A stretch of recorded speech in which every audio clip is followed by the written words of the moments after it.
Hi, it's Lisa Hanfileti, and in this quick video, I'm going to show you how to add an email sequence to your system account. So once you sign in, you will go to your dashboard, and you can, whether you have a funnel in here or not doesn't really matter, because you can add the emails independently of the funnel. You connect them to the funnel later on. I'm just going to show you how to add an email sequence. So that goes under campaigns. If I was just adding one email to send out as a broadcast, that would go under the newsletter option. But we want to send a series of emails, so that is a sequence or a campaign. So once you click on campaigns, you'll see the campaigns you already have created. And when you want to create a new one, all you need to do is come over here and click create. And you would name the campaign. And you would give it a description. And you can save that. Now I have my new campaign. I don't have any emails in there yet. So in order to add emails, I just open up the campaign. And now it will have all the emails. Since I don't have any in there, I just come in here and I click create. Give it a subject. And just for demo purposes, I'm just going to put email 1 here to make it easy. And my name.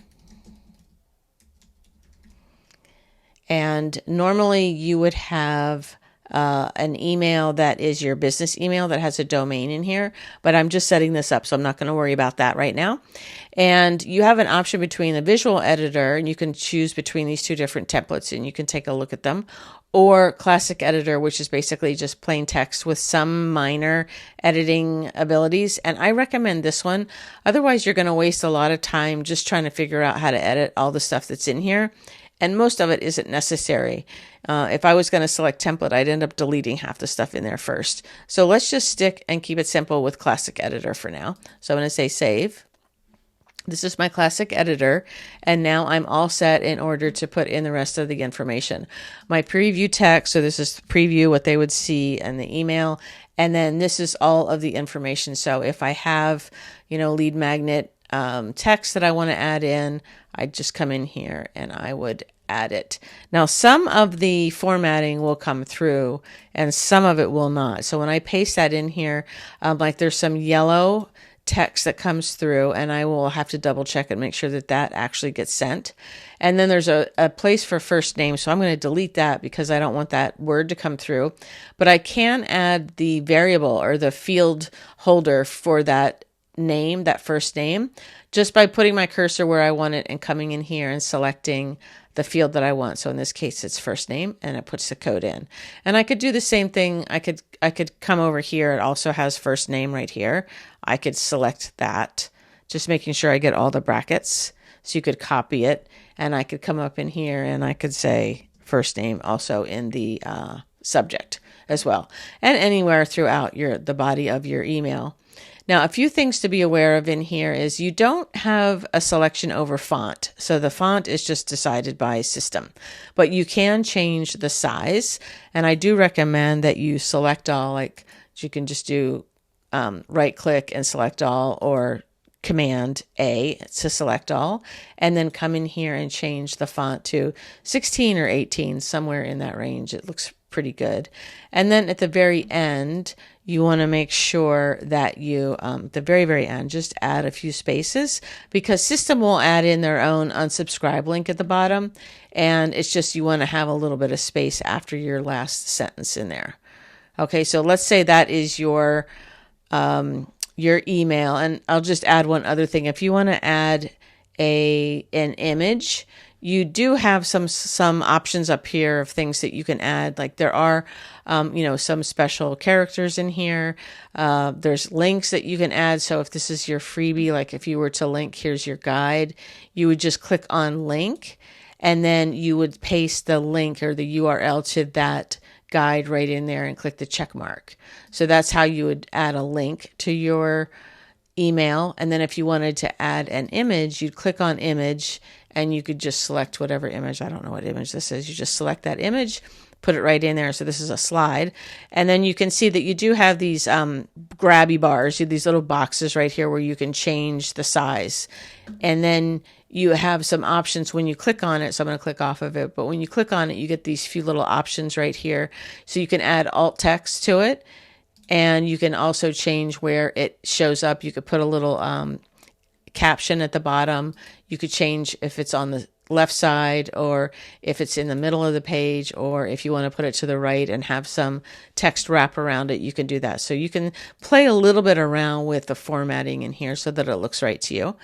And then once and you can also add a link to that. So if this was like an ebook for them to download, you could also click on the image, and one of your options here is to add a link, just like you did for the text. So once everything is set, all you do is you want to test your email. So in order to test it, you do need to make sure that you have a sender name and that you have a proper email address. So this is a Gmail. This is not ideal. And in fact, they're giving us a warning right here saying, if you're using a Gmail or Yahoo or any free account, it's not likely that your emails are going to get sent. So be aware of that. You should actually verify an actual domain. But I can go ahead and use my Gmail account to send a test. So it says here, and test email has been sent to my Gmail account. So let's make sure that that arrives and that everything is set okay. And once I'm satisfied with that, I could just save the email and just leave it as inactive. So if I just save it and I go back to my email campaign and I see my campaign right here and I open that up, I see I have one email and the status is not active. I have not published that email yet. In order to publish it, I would have had to save it and publish it at the same time, or I could just come right here and click on these three dots and click activate. And once I activate it, I get this box.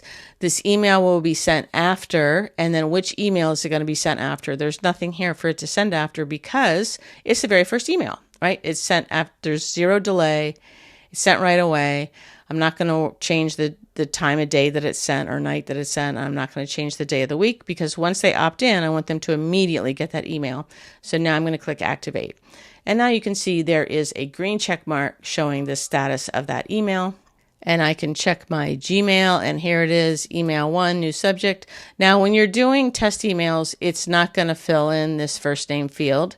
So don't be worried if you see that on a test email. The way to really test it is once your landing page is all set up, you would go ahead and opt in using a name and email, and you would see how that email showed up. But everything showed up just the way I set it up. It looks like that yellow did come through, so I know that that works. And everything looks fine. So that's my email. I like the size of the font. So now I can go ahead and create another email. So I have an option now. I've created my first email, and I could just come in here and select create and do everything the same. Or I'm going to give you a little bit of a trick here, an easier thing to do. If I loved the way that first email was set up, my recommendation is to come in here and just do duplicate. And once you duplicate it, now all of that stuff of name and address and everything is already filled in. So I just have to come in here and change the subject. So now my second email, I have the subject here, whatever this is. I'm just going to come in and change it. And then I can get, grab my second email text in here of all this stuff, whatever this is. I would just copy it. And then I'd come in here and I want to get rid of this. And maybe I like my signature. Like maybe there's a signature that I like with all of my emails. Then I wouldn't have to delete that. I could leave that in there and I could just delete what was in here. And then I would paste in my email. And then of course I would select all, select everything. I always do. I do Command A to select everything. It's all highlighted. And I want to change the size of the font. And then I can change spacing, right? See wherever that stuff is. And then I always like a little bit of space at the bottom there. So that's how you would add a second email. And now I'm going to show you from this side is I would do my save and my test again. So I confirm that. And then from here, if I was satisfied, I could do save and publish from here. And this is that same box that I got before. Now this time, since there is an email that I've already written, it's going to come after that email one. I'm going to put that there. And in fact, before I do this, what I want to do in subject, let's do email 2. Email 2, just again to keep this a little bit more organized. So now when I do save and publish, I want this to come after email 1. And then I want it to come one day after email 1. And I could do 1 day, or I could do hours or even minutes after that initial email. And I could change the time of day or night, and I could change the day of the week, but I'm going to leave that as it is, and I'm going to click activate. So now when I come back into my campaigns, okay, just needed a second to think. Now when I come back into my campaigns, so I have my new campaign, right? This is the campaign itself, and now I go inside. There's email 1, no delay, email 2, 1 day delay. And so now I can come back in and I can duplicate email 2, and I would go through that same process for as many emails as I have. Or if you wanted to just recreate it every single time, you could come up here and create. So it's 2 different ways to add emails. I like it. Once you get everything set, it's really nice to just duplicate the emails.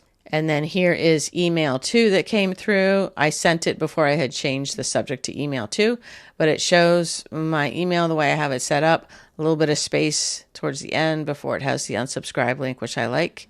And so I'm satisfied with those, and I can just continue to add emails. So that is how you add emails to an email campaign. When it comes time to hook it up to the funnel, you would go into the funnel and onto the opt-in page, and that's where you would change the automations. And I have another video on how to connect emails to your opt-in page. If you have any other questions, feel free to reach out.